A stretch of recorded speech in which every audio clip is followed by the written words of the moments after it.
బంగారం స్వరూపంలో ఉండే మహాలక్ష్మి కటాక్షం అందరి ఇంట్లో నిండాలి. లలిత వారి లక్ష్మి కటాక్ష దీపావళి. బంగారు నగలు తరుగులో 1% తగ్గింపు. వజ్రాభరణాలు క్యారెట్ కు 5,000 తగ్గింపు.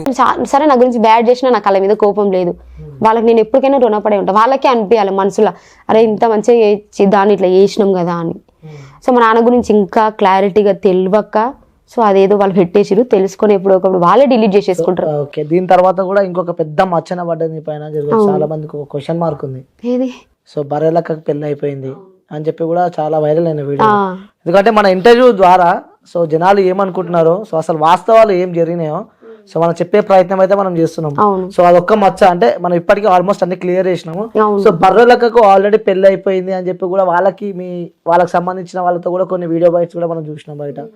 సో దాన్ని మీరు ఏం చెప్దాం అనుకుంటున్నారు? ఇప్పుడు నేను వచ్చిన ప్రాసెస్ ఏందన్నా, సమాజంలోకి ఏం చేయడానికి వచ్చిన, సేవ చేయడానికి వచ్చిన. మళ్ళీ సేవలో తప్పు ఉంటే మాట్లాడగా నా పర్సనల్ విషయాలు జనాలకు ఎందుకన్నా నేను అనుకుంటున్నా. ఇప్పుడు నేను ఒక పని మీద బయటకు వచ్చిన, నిరుద్యోగం అనేది ఉండకూడదు, నాలాగే ఎవరు ఇబ్బంది పడొద్దు. ఇంకెప్పుడైనా నిరుద్యోగం పైన నిర్లక్ష్యం చేయాలంటే ఎవరైనా భయపడాలి, సమాజానికి సేవ చేయాలి. నేను ఎన్నో అనుభవించిన, నా ఏజ్ 26 ఏండ్లు, కానీ నేను ఎంతో అనుభవించింటే ఇంత పెద్ద నేను తీసుకున్న అడుగులో నా ప్రాణం పోతుందని కూడా నాకు తెలుసు, పోయే సిచ్యువేషన్స్ ఉంటాయని కూడా తెలుసు. నేను ఎలక్షన్లో ఏడ వండుకున్నా, ఏడ తిన్నా, రాత్రి పోయినా కానీ ఏడ వండుకుని ఏడ తిన్నా కూడా ఎవరికి తెలియదు. చెప్పలేము, మా తమ్ముని కొట్టారు, రేపు నన్ను కొట్టడానికి గ్యారెంటీ ఏముంది? అలాంటి సిచ్యువేషన్లో నేను ఇంత నిలబడినా అంటే నేను ఎన్ని ఎదుర్కొని ఉంటే నేను సమాజ సేవ చేయడానికి ఈ నిర్ణయం తీసుకున్నా. నేను చేసే సేవలో ఏదన్నా మిస్టేక్ ఉంటే నువ్వు ఏలెత్తి చూపి, నా పర్సనల్ విషయం అనేది ఎవరికి అవసరం లేదు. వాళ్ళ ఇంట్లో అంత చక్కగా ఉన్నప్పుడు నాకు చెప్పాలి. సో ఈ ప్రచారాలు చేసింది, ఇలాంటివి క్రియేట్ చేసింది కూడా ఓర్వజాలని వాళ్ళే. అంటే అక్కడ అవతల వాళ్ళకి సంబంధించిన వాళ్ళు కూడా వీడియో బైట్స్ లో మనం చూస్తున్నాం. వాళ్ళకి ఏం చెప్తారు మీరు? వాళ్ళకి ఏం చెప్తున్నా, వాళ్ళ ఇంట్లో చక్కగా ఉన్నప్పుడు నాకు చెప్పమని నేను అనుకుంటాను. ఒక ఆమె నా గురించి చెప్పింది, ఆమె గురించి నేను ఇప్పుడు చెప్తా వీడియో. హస్బెండ్ కి పక్షవాతం వచ్చింది. హస్బెండ్ కి పక్షవాతం వస్తే నీకు సేవ చేయడం నా శాత కాదని హౌజ్లో ముంచింది తలకాయ. మళ్ళీ ఆమె గురించి ఆమె చెప్పుకోదు ఎందుకు? ఆమె చెప్పుకోవాలి కదా, నా మొగని కూడా నేను తలకాయ ముంచినా అని చెప్పుకోవాలి కదా. నా విషయాలు బయట పెడుతుందే, ఆమె విషయాలు ఆమె అవునయ్యా నేను కూడా మొగన్ని హౌజ్లో ముంచిన, పక్షవాతం వచ్చింది, సేవ చేయడానికి శాతగాక హౌజ్లో ముంచిన, సంపుదాం అనుకున్నా కానీ బయట వాళ్ళు వచ్చి నన్ను దన్నీరు, నా మొగని నీళ్ళకి లదిసిరని చెప్పుకోవచ్చు కదా. మరి నా విషయం ఎందుకు చెప్పాలి ఇప్పుడు?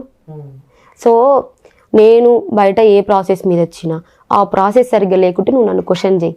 పర్సనల్ లైఫ్ అనేది ఎవ్వరికి అవసరం లేదు. ఓకే, సో నెక్స్ట్ ఎంపీగా పోటీ చేయబోతుంది నాగర్ కర్నూలు నుంచి బర్రెలక్క అని చెప్తున్నారు. మరి చేస్తున్నా అదే కదన్నా, అందుకే కంటిన్యూగా ఇప్పుడు నాకు అంత అనుభవం లేదు అనేసి ఎమ్మెల్యే ఎలక్షన్స్ అప్పుడు చాలా మంది నన్ను అన్నారు నీకు అనుభవం లేదు అని.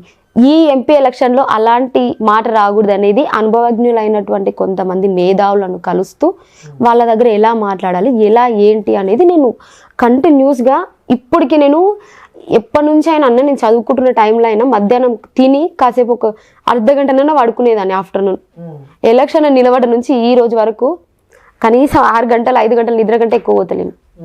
పొద్దుగాల లేస్తే రాత్రి ఇంటికి పోయే వరకు 9 అవుతుంది. అంటే కలుస్తూనే ఉన్నా కంటిన్యూగా. నాకు ప్రచారంలో సపోర్ట్ చేసిన వాళ్ళని కానీ వాళ్ళని కలవడం, వాళ్ళకు నేను చెప్పడం, థ్యాంక్స్ చెప్పుకోవాలి కదా. ఆ రోజు టైం లేకున్నది. ఆ రోజు చాలా మంది కొంతమంది నా ఫేస్ చూడకుండా వెళ్ళిపోయిన వాళ్ళు కూడా ఉంటారు. ఎందుకంటే నేను ఏ ఊర్లో ప్రచారం చేస్తున్నా వాళ్ళకు రూట్ మ్యాప్ తెలియక చాలా మంది ఇంటి వరకు వచ్చి వెళ్ళిపోయిన వాళ్ళు కూడా ఉన్నారు. సో వాళ్ళందరికీ నేను వీడియోల రూపంలో ప్రతిసారి థ్యాంక్స్ చెప్తున్నా, ఇప్పుడు కూడా చెప్తున్నా. వాళ్ళకి నేను ఎప్పటికైనా రుణపడి ఉంటా. ఇంకా ఏంటి అంటే కొంతమంది అన్న నేను నెంబర్ ఇచ్చిన నాకు హెల్ప్ చేయండి అని నెంబర్ ఇచ్చిన ఆ నెంబర్ మిస్యూజ్ చేస్తున్నారు. కొన్ని వీడియోల ఇన్స్టాలో కొన్ని ఫేక్ అకౌంట్స్ క్రియేట్ చేసి నాకు బాయ్ ఫ్రెండ్ లేడు, మీకు బాయ్ ఫ్రెండ్గా ఉండాలనుకుంటే ఈ నెంబర్ కాల్ చేయండి అని నా నెంబర్ పెడుతున్నారు. సో ఇలాంటి ఫేక్ ప్రచారాలు చేసే వాళ్ళు కూడా ఇలాంటివి చేయకూడదు. నేను చెప్తున్నా, నా నెంబర్ అంతా పోయింది. సో ఏది వాట్సాప్లో కూడా గలీజ్ మెసేజ్లు, గలీజ్ ఫొటోస్, వీడియోస్ ఏమేమో షేర్ చేస్తున్నారు. సో వాట్సాప్ మెసేజ్ చూడడం కూడా బంద్ చేసిన. సో ఒక అమ్మాయిని నేను అసలు నేను ఎంత పెద్ద స్థాయికి ఎదిగినా అమ్మాయినైతే అమ్మాయినే కదా. సో ఒక అమ్మాయిని అయినప్పుడు ఏ థంబ్నెయిల్స్ పెట్టాలి, కొంతమంది సూపర్ అన్న నాకు చాలా సపోర్ట్ చేశారు. కానీ కొంతమంది ఓన్లీ వ్యూస్ పరంగానే ఏ తమ్నేల్ పెట్టినా అవసరం లేదు, వ్యూస్ పోవాలి, నాకు హైలైట్ కావాలి. సో ఇక్కడ కొన్ని విషయాలలో వ్యూస్ అనేది ఇంపార్టెంట్, కొన్ని విషయాలలో అమ్మాయి లైఫ్ అనేది కూడా ఇంపార్టెంట్. అవును, ఇంకోటి కొన్ని యూట్యూబ్ ఛానల్స్ పైన కూడా శిరీష కేసు పెట్టినా కేసు పెట్టినా, ఎందుకు పెట్టొద్దు చెప్పు. నేను అంటే మేము వాస్తవాలే రాష్ట్రంలో కావాలని కొన్ని యూట్యూబ్ ఛానల్స్ పైన శిరీష కేసు పెట్టింది అని చెప్పి కూడా వింటున్నాను. కొన్ని ఛానల్స్ కాదు, ఒక్క ఛానల్ పైన పెట్టిన. సో ఆ ఛానల్ కూడా దేనిపైన పెట్టిననే ముందు క్లారిటీ అనేది ఇస్తా. సో ఇన్ని వీడియోస్ మా ఫాదర్ వీడియో పెట్టిన, నేను ఇప్పటి వరకు ఆ వీడియో చూడలేదు. చూస్తే నేను ఏడ వీక్ అయిపోతాను, నాకు అవసరం లేదు. ఎవరు పెట్టేది వాళ్ళు. మా ఫాదర్ వీడియో పెట్టిన కింద కామెంట్స్ చదవండి, ఒక్కటి నెగిటివ్ లేదు. నువ్వు ఇప్పుడు ఎక్కడన్నా కనిపిస్తే కొట్టేటట్టు ఉన్నారు. ఆల్రెడీ కొడదామని చూసిరంట మొన్న తెలకపల్లి గ్రామంలో. ఇట్లా బర్లకు వాళ్ళ ఫాదర్ అంటే సంథింగ్ ఎవరెవరు అరే పట్టుకొని రా వీని బిడ్డనే బ్లేమ్ చేసిన అనేసి ఏదో బెదిరింపులు వచ్చినాయని నాకు తెలిసింది. అది నిజమా అబద్ధమా నాకు తెలియదు. సో ఏదైనా కానీ అప్లోడ్ చేసే ముందు ఒకటే చెప్తున్నా, సరే నేను ఏదైనా చిన్నదాన్ని, సరే మీరు ఎన్నో ఇంటర్వ్యూలు చేసి ఉంటారు, నాకైతే ఇది ఎక్కువ చాలా పెద్ద ఇంటర్వ్యూలు అయితే కాదు, ఎంత చేసినా చిన్న ఇంటర్వ్యూ అంటే తక్కువ కౌంటింగ్ అనమాట నా ఇంటర్వ్యూస్. నేను ఏదైనా మిస్టేక్ మాట్లాడితే దాన్ని తీసేసారు, నా చెల్లి లాంటిదో నా అక్క అట్లా అనుకోవాలి. కానీ ఇక ఏదో దాన్ని హైలైట్ చేసి అట్లా మాట్లాడి నా లైఫ్ స్పాయిల్ చేసి, ఇంకా మస్తు లైఫ్ ఉంది నాకు. నెక్స్ట్ ఇక పెళ్లి చేసుకోవాలి, నాకు వాళ్ళ ఫ్యామిలీ నుంచి కానీ మా ఫ్యామిలీ ఎలాంటిది ఉండొద్దు అంటే ఇలాంటి థంబ్నెయిల్స్ అనేవి కొన్ని ఉండకూడదు. సరే నెక్స్ట్ ఎప్పుడు బర్రెలక్క పెళ్లి ఎప్పుడు? చేసుకుంటున్నా, కొంచెం సమాజ సేవ చేసుకుంటా, సమాజ సేవ చేసుకొని పెళ్లి చేసుకుంటా. సో ఎమ్మెల్యేగా ఆల్రెడీ పోటీ చేసినావు, అయిపోయింది. నెక్స్ట్ ఎంపీగా కూడా పోటీ చేస్తా అంటున్నావు, తర్వాత ఎమ్మెల్సీ కూడా పోటీలో ఉండబోతుందా? ఉంటా కన్ఫర్మ్ గా, తగ్గేదే లేదంట. తగ్గనన్నా. ఎందుకు నేను పోటీ చేయొద్దా? డబ్బు లేకుంటే రాజకీయంలోకి రావద్దా? ఏ డబ్బు లేదని నేను బాధపడ్డానో, ఒక్కొక్కరు వచ్చి వాళ్ళకి తోచినంత 10 రూపాయలు ఇచ్చిన వాళ్ళు కూడా ఉన్నారు నాకు. అంటే నేను ఒక మంచి పని చేస్తున్నా కాబట్టి ఇట్లా సపోర్ట్ చేస్తున్నాను. ఇంకొంతమంది అన్న నేను వేరే ప్లేస్లకి వెళ్ళినప్పుడు కూడా చిల్లర రాజకీయాలు చేస్తుంది అంటారు. చిల్లర రాజకీయాలు చేస్తుంది అని నాకు అంటారు, ఇండైరెక్ట్ అంటారు, అర్థమయ్యే వాళ్ళకి అర్థమవుతుంది ఉద్ర రాజకీయాలు చేస్తారు అనేసి అంటారు. సో అలాంటి వాళ్ళకి నేను ఒకటే మాట చెప్తున్నా, తెలంగాణలో కొన్ని వేల మంది సూసైడ్ చేసుకొని చచ్చిపోయారు, గవర్నమెంట్ నోటిఫికేషన్ సరిగ్గా రాలేదని, కొన్ని పేపర్ లీకేజ్. అప్పుడు వీళ్ళేం రాజకీయాలు చేసిరు, మళ్ళీ వాళ్ళు ఎందుకు అంటే బజ్జీల బండి కాడ బజ్జీలు తినుకుంటా, పానీపూరి బండి కాడ పానీపూరీలు తినుకుంటా, ఛాయల షాపుల కాడ ఛాయలు తాగుకుంటూ తిరిగిరా. నన్ను అంటారు కదా చిల్లర రాజకీయాలు, ఉద్దర రాజకీయాలని. నన్ను క్వశ్చన్ చేసేటప్పుడు నన్ను కాదు క్వశ్చన్ చేయాల్సింది. ఇన్ని లక్షల మంది బతుకుతున్నప్పుడు నోటిఫికేషన్ కరెక్ట్గా వేయని వాళ్ళని క్వశ్చన్ చేయడంలో లేని ధైర్యం నన్ను ఎందుకు క్వశ్చన్ చేస్తున్నారు? నేను ఒక చిన్న ఏజ్ అమ్మాయిని, ఒక అమ్మాయిని అయ్యుండు ఇన్ని తట్టుకొని నిలబడ్డప్పుడు నన్ను క్వశ్చన్ చేసేది, నన్ను క్వశ్చన్ కాదు చేయాల్సింది, పైన వాళ్ళని క్వశ్చన్ చేయి. ఏదైనా పర్ఫెక్ట్ లేకుంటే పర్ఫెక్ట్ అయ్యమని క్వశ్చన్ చేయి, నాకు కాదు చెప్పాల్సింది. అయితే ఇంకోటి చూస్తున్నాం, మా పవన్ కళ్యాణ్ కి రాని డిపాజిట్ కూడా రాలేదు, బర్రెలక్కకి బాగా ఓట్లు వచ్చినాయని చెప్పి కూడా కంపారిజన్ చేస్తున్నారు పవన్ కళ్యాణ్ గారితో మిమ్మల్ని. సో దాన్ని మీరేమంటారు? కంపారిజన్ చేస్తున్నారు అంటే ఆయన పవర్ అనేది, నా పవర్ నాది. ఆయన ఫాలోయింగ్ ఆయనకు ఉంటది, అట్లని నా విషయంలో ఆయనను తక్కువ చేయడం అనేది నాకు కరెక్ట్ కాదనిపించింది. ఆయన అభిమానం ఆయనకుంటది, నా అభిమానం నాకుంటది. ఇక కొంతమంది ఇక చేస్తుంటారు అన్నయ్య, కానీ సార్ పట్టించుకోడు. సో చూస్తున్నాం అమ్మ వీడియోలు, అక్కడ వైఎస్ జగన్ ఏపీ ముఖ్యమంత్రి కూడా బర్రెలక్క అని చెప్పి కొన్ని సభలలో కూడా నీ పేరు చెప్పడం జరిగింది.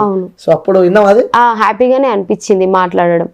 ప్రతి ఒక్కరు నన్ను గుర్తించిరు కదా, పవన్ సారు నన్ను గుర్తించిండు, జగన్ సార్ నన్ను గుర్తించిరు, చాలా మంది మల్లాడి సార్ కానీ, జేడీ సార్, ఈ ఐలయ్య సార్ కానీ, వీళ్ళందరూ నన్ను గుర్తించినందుకు చాలా హ్యాపీగా ఉంది. ఓకే, సో తెలంగాణ రాజకీయాల్లో కూడా బర్రెలకు ఒక సంచలనం అయిపోయింది. సో రీసెంట్ గా కొత్త ప్రభుత్వం వచ్చింది. సో 6 గ్యారెంటీలు అనుకుంటా కూడా వాళ్ళు కాంగ్రెస్ ప్రభుత్వం ముంగడికి వస్తుంది, రేవంత్ రెడ్డి సీఎం అయిండు. సో నమ్మకం ఉందా కాంగ్రెస్ పార్టీ పైన మీకు? ఫస్ట్ నమ్ముతామన్నా, తర్వాత ఎట్లుంటది అనేది తెలుస్తుంది కదా. ఇప్పుడు ఒకటే మనం నెల రోజులకే అనడం కరెక్ట్ కాదు. వాళ్ళు ఆల్రెడీ చెప్తానే ఉన్నారు అన్నీ చేస్తున్నాం, ఇంకా గవర్నమెంట్ ఇంకా ఎంపీ ఎలక్షన్స్ అవన్నీ ఫామ్ అయినాక కొంచెం టైం ఉందనేసి చెప్తారు. మనం కూడా తొందర నిందేయడం కరెక్ట్ కాదు కదా. సో మనం చూద్దాం, కొంచెం చూసి తర్వాత కాకపోతే.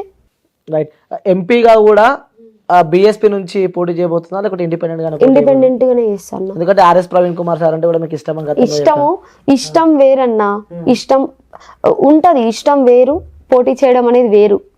ఆయన నాకు కేసు విషయంలో హెల్ప్ చేసిండు, ఆయన అంటే ఇష్టం, నాకు అభిమానం. అట్లానే ఆయన పార్టీలో చేస్తాను నేను ఎక్కడ కూడా చెప్పలేదు. సో ఏ పార్టీ నుంచి ఆఫర్ వచ్చినా, కాంగ్రెస్ నుంచి offer వచ్చినా కూడా పక్క ఇండిపెండెంట్ చేస్తాను. ఇండిపెండెంట్ గా చేస్తా, ఎందుకంటే జనాలు నన్ను ఇండిపెండెంట్ గానే ఇష్టపడుతున్నారు. వాళ్ళకి ఇష్ట ప్రకారం నేను ఉండాలి కదన్న. సో ఇంకోటి కూడా శిరీష కామెంట్లు చూస్తున్నాను అనమాట, ఏపీకి సంబంధించిన కొంతమంది వ్యక్తులు కూడా మేము కూడా బరోలకలాగా ఇండిపెండెంట్ గా పోటీ చేయబోతున్నాము, సో మీ సపోర్ట్ నాకు కావాలని చెప్పి కూడా కొన్ని చూస్తున్నాను. సో వాళ్ళకి సపోర్ట్ చేయబోతున్నా, వెళ్తా ప్రచారంకి, ఏపీ కూడా వెళ్తా.